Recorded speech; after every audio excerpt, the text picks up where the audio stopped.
Hello and welcome to Cheap Shot Entertainment.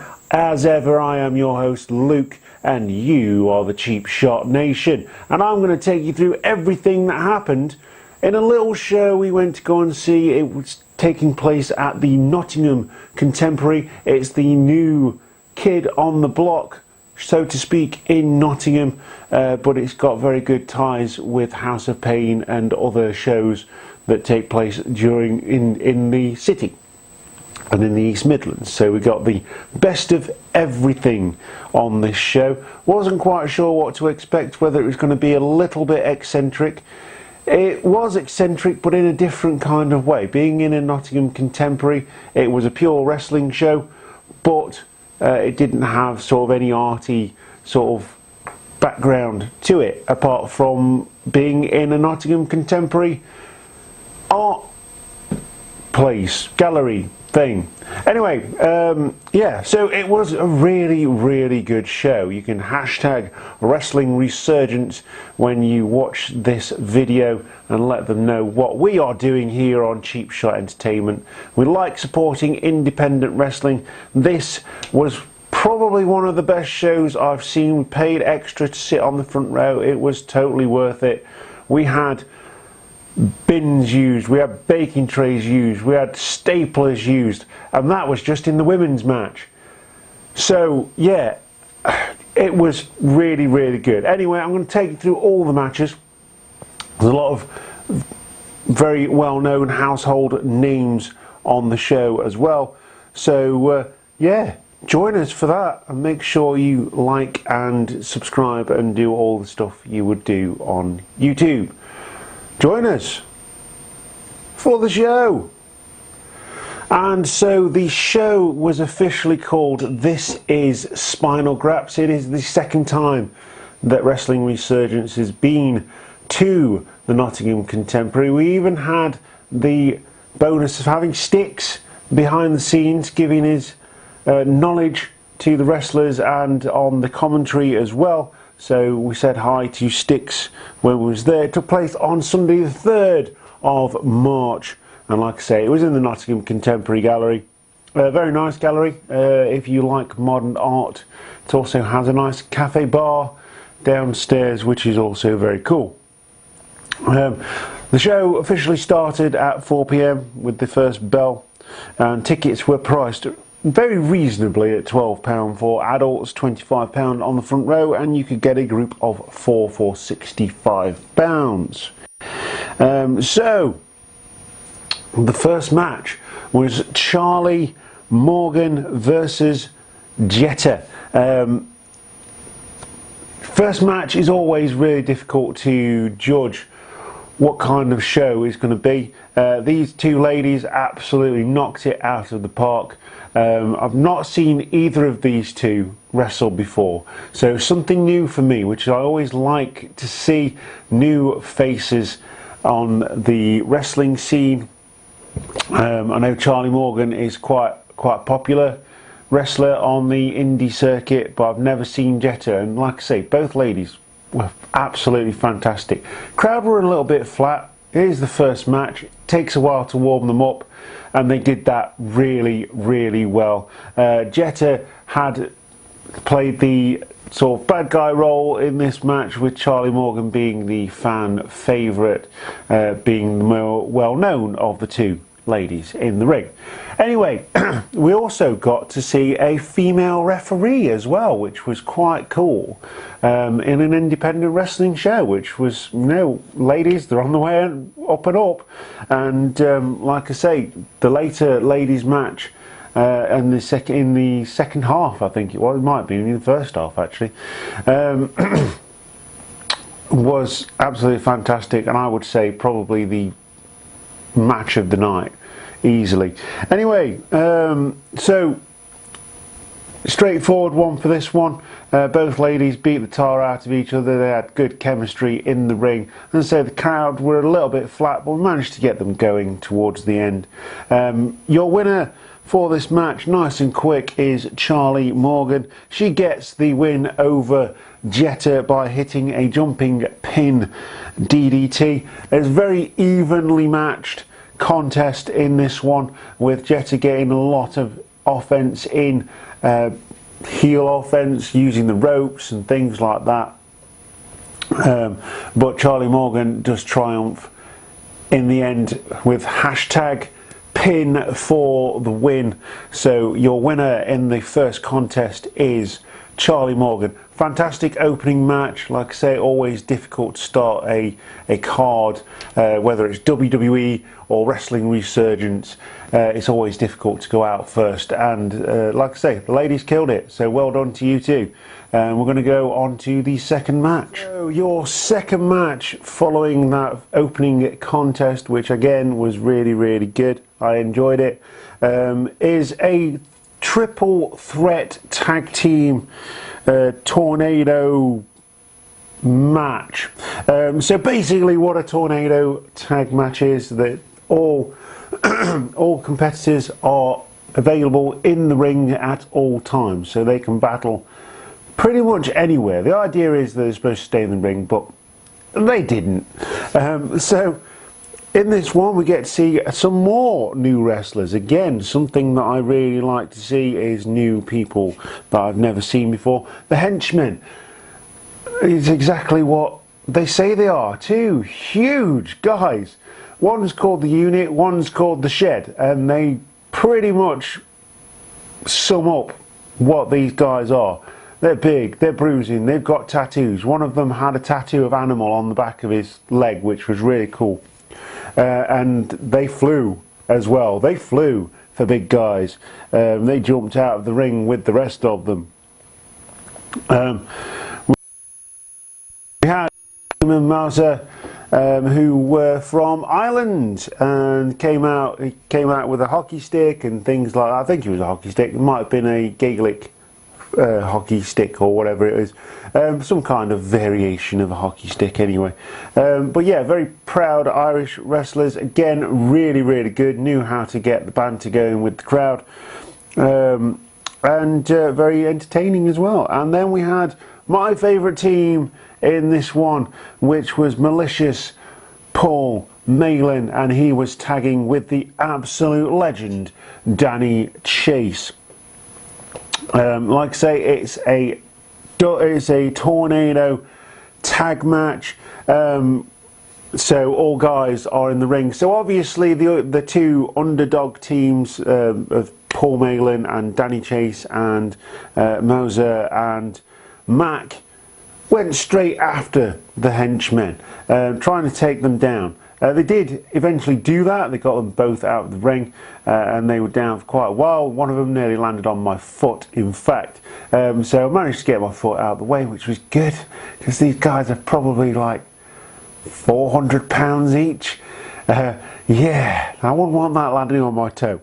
Anyway, the other two teams battle it out in the ring. The Henchmen do eventually come back and then isolate the team of Paul Malin and Danny Chase, as Mauser and Mac get thrown out of the ring. So it's Danny Chase and Malin versus the Henchmen at this point. So they go after each other.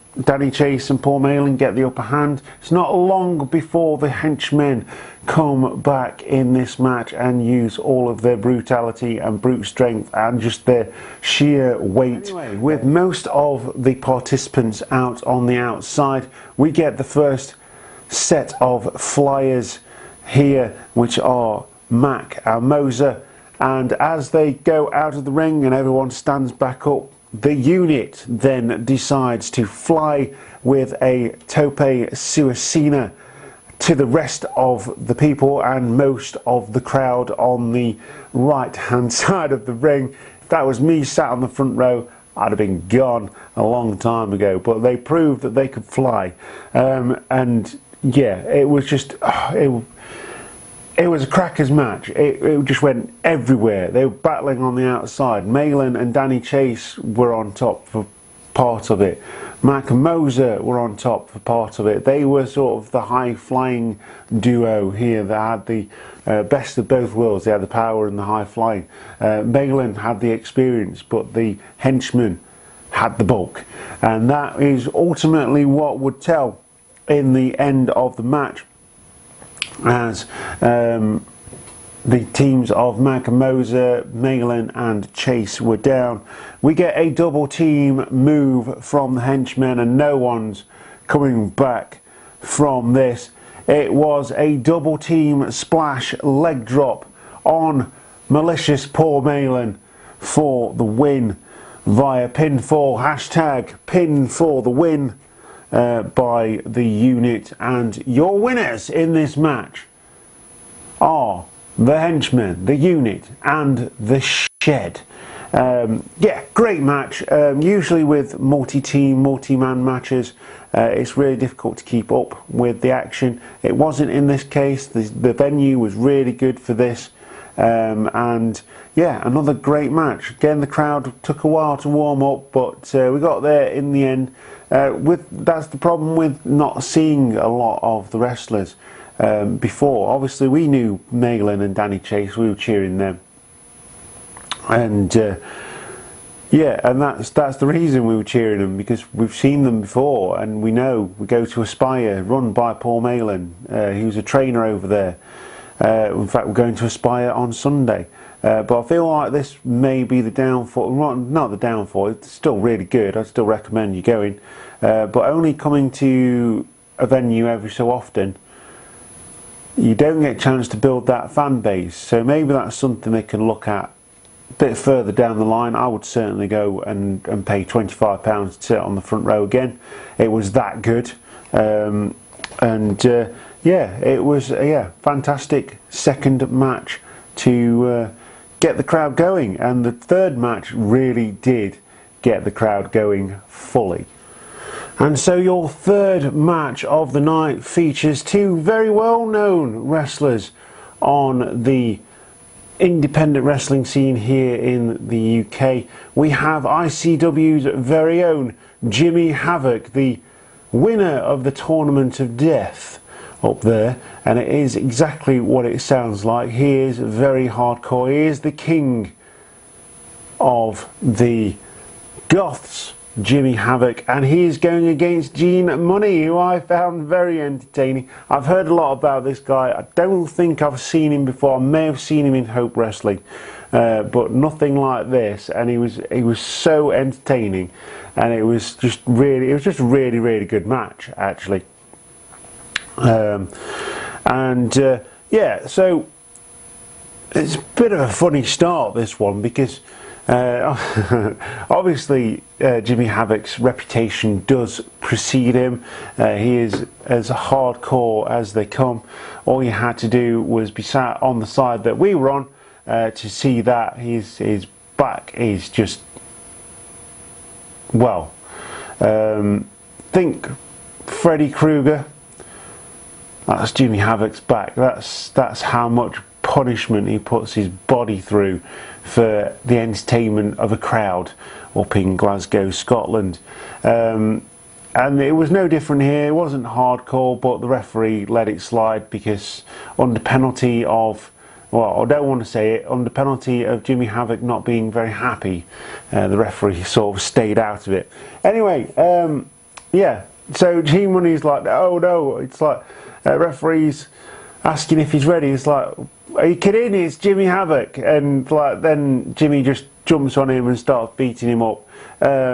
Jimmy Havoc has the best of this match for most of the contest, but Gene does eventually come back. He hulks up, so to speak, and gets a little bit of offense in. It's not long before the guys spill outside onto the floor and beat each other up there. There's some chops to the post. One misses and the other one misses as well. So we've got both Jimmy Havoc and G Money chopping the post, and that sounded absolutely awful when you hear it just smack on the steel post.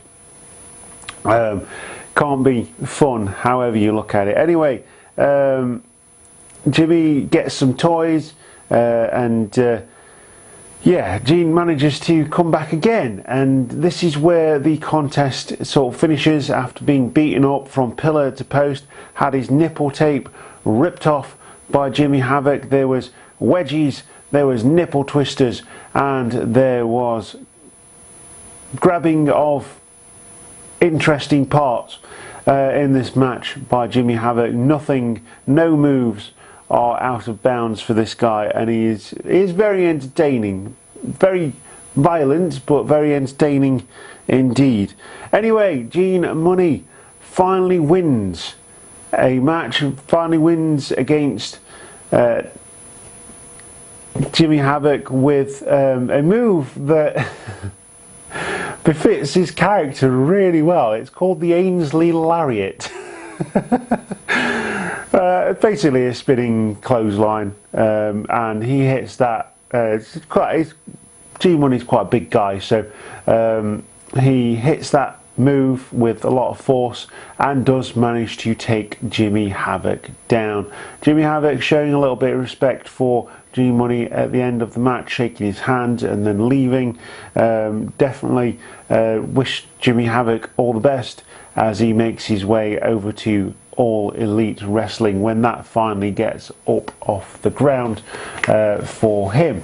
So yeah, your winner in this match, again, very entertaining contest, and this is why I say this show was a little bit eccentric in the fact that the referees let a lot of things go, and there was a lot of fighting on the outside. But your winner in this match, very well deserved indeed, is Gene Money. It is the first half main event. It is a 6-woman tag team tornado street fight match, and yeah, this definitely is the match of the show by a long shot, and these ladies absolutely killed it. It is Candy Floss of NXT UK fame, so we get to see someone who is very well known on the circuit, and we get to see some people, some ladies who we haven't seen before. Shikara was very impressive in this match. All these ladies were just fantastic, and Sierra Loxton, I think, my MVP of this match. They are the face team, so much so that I'm definitely thinking about getting a t-shirt of hers to show my support for independent British wrestling. Shax, we've seen Shax before. She's one of the many former Hope 24/7 Hardcore champions, winning the championship after pinning, I think it might have been Danny Chase or someone like that, maybe Chase Williams, in his sleep, which was quite funny. Anyway, Nightshade, we've seen her on Hope Future, and she was going against Jade, who is also in this match. Jade, love Jade, she's brilliant, and they are collectively known as Sanitarium. So you've got the heel team, you've got the face team, and no holds barred. This is where we see tables, we see chairs, we don't see any ladders. We see bins, we see sweets. And now you can't get any more hardcore. Jack Cave thinks he's hardcore using Lego. They put Haribo on the chair and backdropped Candy Floss through it. Yeah, that was hardcore. Like, when someone think of the sweets, man, you know. So I'm guessing that was a reference to Candy Floss.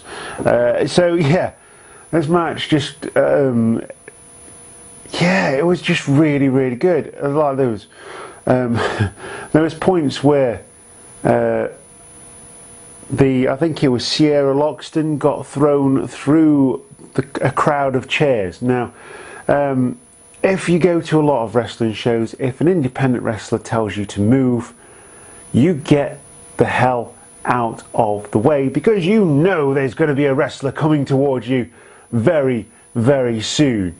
So they're going to throw Sierra Loxton through the chairs, and they say, move out of the way, and everyone's just sat there. Alright, I'd move if I were you. So he gets chucked through the chairs, Jade gets chucked through the chairs, Shax gets chucked through the chairs, Shikara gets a bin put on her head and that gets punched into her face. It's just nuts. We had baking trays overhead. Like I say, we had chairs, and it was just nuts. And staplers. Jade actually had to have some medical attention due to what she put her body through for this match, and that is crackers. But if you like your sort of old school Attitude Era wrestling, and you know, you sort of ECW, and you're in betweens, like the Ruthless Aggression era, where they could get away with things like that but didn't draw the blood, then this match was fantastic. We had suspicions that the stapler, and say drawing blood, the stapler that was used on Jade didn't actually have any staples in, but it was clear that it did, because Jade was busted open. I didn't know whether that was through going through the chairs, because they weren't plastic chairs or anything like that. They were solid wooden gallery chairs, and the match was just nuts. Anyway, the team who won was Sanitarium, and they won by isolating Candy Floss and Sierra Loxton on the outside of the ring. Shakara goes to the top rope. She is battling with Shax, much smaller in stature lady. She's battling with Shax. Nightshade and Jade managed to get in the ring to cut off Shakara as she was about to suplex Shax through the table that got set up eventually by Jade, and got a cheer for her efforts. They basically triple powerbomb Shakara through the table, and Nightshade gets the pin fall on Shakara. Anyway, your winners in this match are Sanitarium, and what a match it was. It was just fantastic. I can't really put into words how much I enjoyed this match. It's definitely the match of the night for me, followed closely by the championship match at the end of the night. Just fantastic. Well done to all of these ladies in this match for, you know, putting your bodies on the line for our entertainment. We don't ask you to do it, you want to do it, and it's yeah, it was really good. So well done to Sanitarium, and said it again, Sanitarium, not Sanitarium, Sanitarium. Well done to Sanitarium. That's Shax, Nightshade and Jade.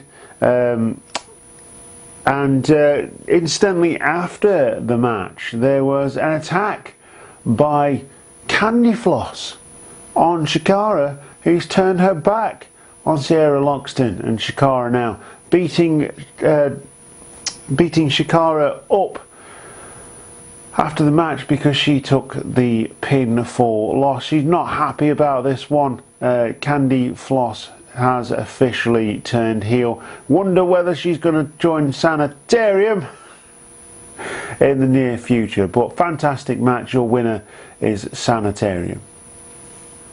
And so, as you can see, I've had a change of t-shirt. That is due to another wrestler, which we'll come up to later on. But here is one of my other favourite wrestlers, and the t-shirt that I was wearing in the first half of the video. It is Spike Trivet versus Paul Robinson, two of my absolute favourites. I've seen them both in Hope Wrestling. Spike Trivet I was taken with from the very first moment I saw him, just because he has a fantastic character, a Tory, like the guy you love to boo. Interestingly though, Paul Robinson's never been like a fan favourite in Hope Wrestling. In fact, he's that intense that he's actually scared. Genuinely scared some people. I quite like him. He's a different style, two clashes of styles here in this match, and it is very much a back and forth match. Spike Trivet using all of his heel tactics, all of his dirty Tory tactics distraction techniques and all of that kind of stuff.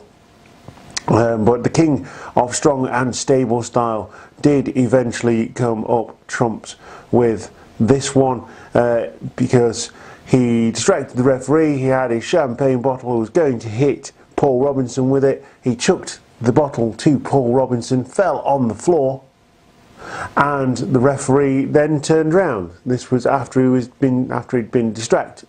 Paul Robinson looked like he'd hit Spike Trivet with the champagne bottle that Trivet comes out with. Of course, he's a Tory, why wouldn't he? And the referee was just about to disqualify Paul Robinson, and in the aftermath of this, in the confusion, Spike Trivet comes in, kicks Paul Robinson in the gut, manages to then hit the Angel Wings neck breaker on his own knee on Paul Robinson, and he gets the 1, 2, 3. Paul Robinson, with all of his intensity, couldn't kick out of this one, unfortunately. But it was a really good match, and going along with the rest of the matches on the card so far, definitely worth the first part of the second half of this show. So that is your winner. Your winner is Spike Trivet, the Tory, goes over the working man Paul Robinson. And your next match, match number 6 on the card, Wrestling Resurgence. This is Spinal Graps, features Kanji, the current reigning and defending Defiant Wrestling Women's Champion, first ever House of Pain Women's Champion as well, and she is going against Charlie Evans. And both of these ladies came out to a little bit of fanfare. Obviously Kanji is quite a fan favourite. She is a bit of a prodigy in Nottingham, trained with House of Pain at the academy in Nottingham.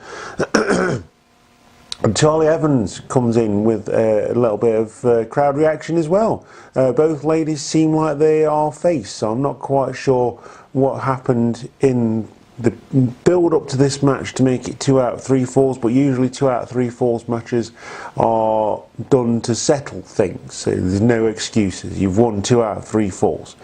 Anyway, after a handshake and a bit of jockeying for position, trying to get one over on the other, it is Charlie Evans that gets really frustrated and beats down Kanji, cheap shots her and beats her down to the point where she's that frustrated. The referee's trying to pull Charlie Evans off of Kanji, and Charlie Evans pushes the referee. At this point, the referee disqualifies Charlie Evans for the first fall. So the first fall of the match out of 2 out of 3 falls goes to Kanji via disqualification after Charlie Evans pushes the referee out of the way in frustration. We then go straight back into it. There's no rest period in between the falls. It is 1-0 to Kanji. Charlie Evans picks up where she left off, using the ropes to choke Kanji, using the turnbuckle posts and pads. They go out of the ring, they battle out of the ring. Kanji does manage to mount a small comeback, but for most of this second fall, indeed, she is on the receiving end of a beating by Charlie Evans. Now, I've never seen Charlie Evans, I've seen Kanji. She never really has a lot of things to do in a match, but she did wrestle Gabriel Kidd the last time I saw her in Hina at the William Gregg Leisure Centre, which is pretty cool actually. Yeah, she has a small comeback, not enough to pick up the second fall, unfortunately, and the second fall goes to Charlie Evans in this match, and that is after a package DDT on Kanji for the second fall. Pin for the win by Charlie Evans. It is now 1-1 in this best 2 out of 3 falls contest. So the match continues. Again, they battle out of the ring. They're really swinging at each other. They're exchanging chops, exchanging blows, exchanging kicks. And this is where Kanji's speed comes into play. As we noted, Kanji doesn't have a lot of matches where she goes very long in a match, so this is probably the longest I've seen her in a match, and as she gets better she'll have longer and longer matches, but I've never failed to be entertained by Kanji. She manages to get the upper hand on Charlie Evans, manages to hit the springboard cutter, jumps off the ropes and hits an RKO sort of move for the final pin, for the final fall, and it is pin for the win for Kanji, who takes this match 2 out of 3 falls. So it's 2-1 to Kanji in this match, and your winner is Kanji. Again, a really good match. Anything with 2 out of 3 falls has got my attention, to be honest, because they're usually really good.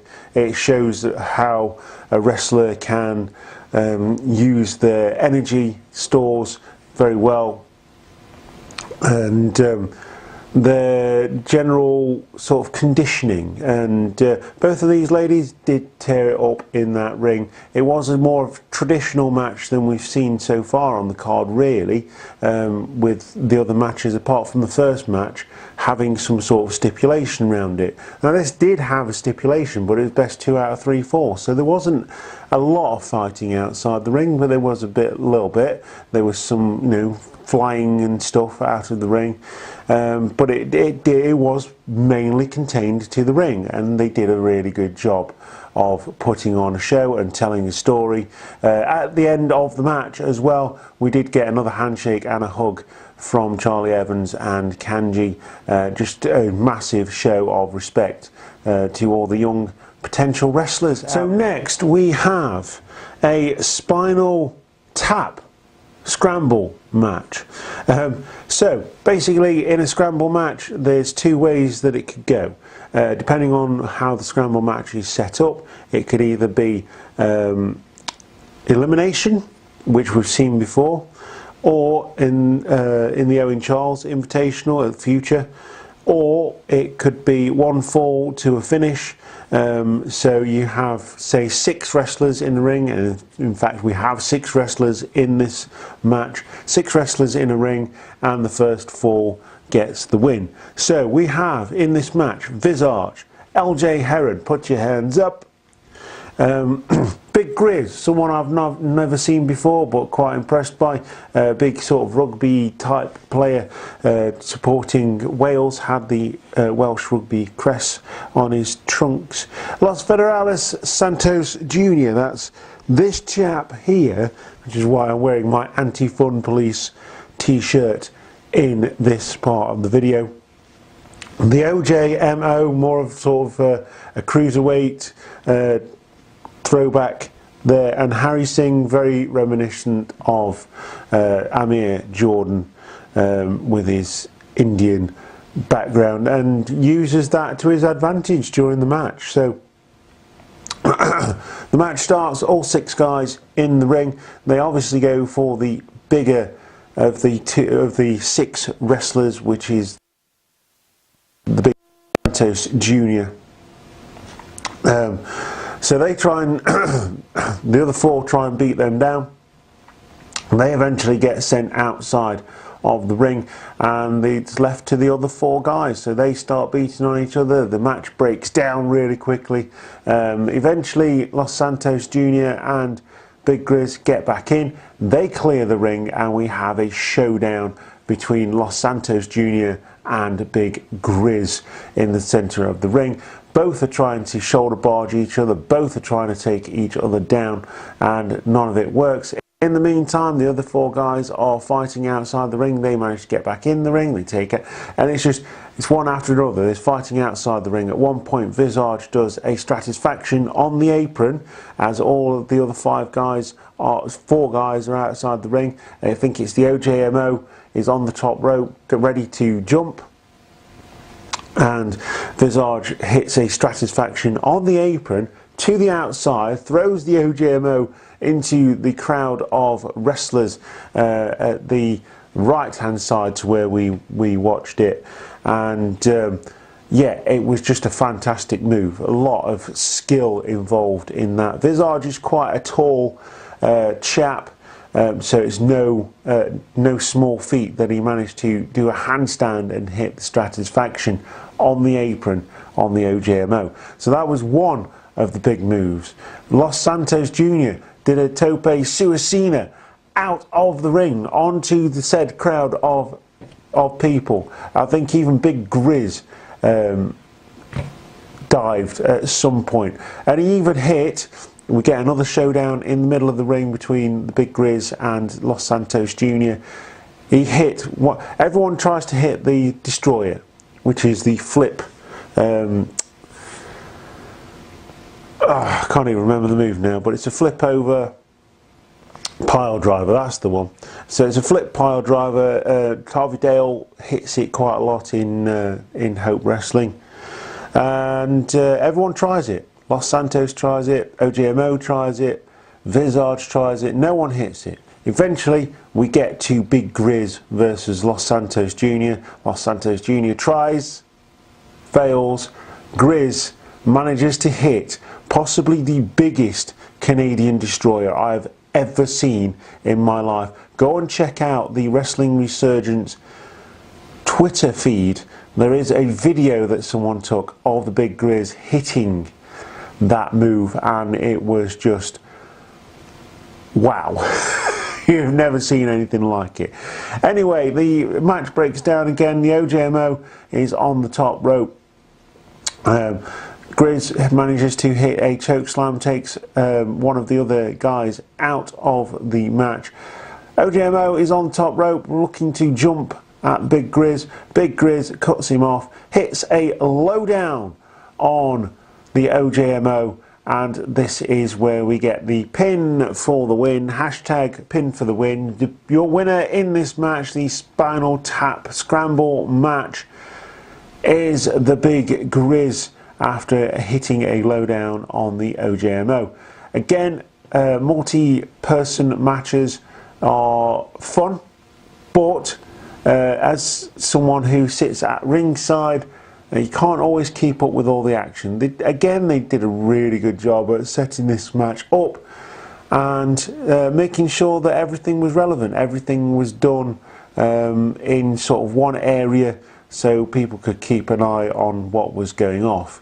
And it was, again, a really fun match, really good match, and we saw some new wrestlers again. I was impressed by Harry Singh. I was impressed by the OJMO.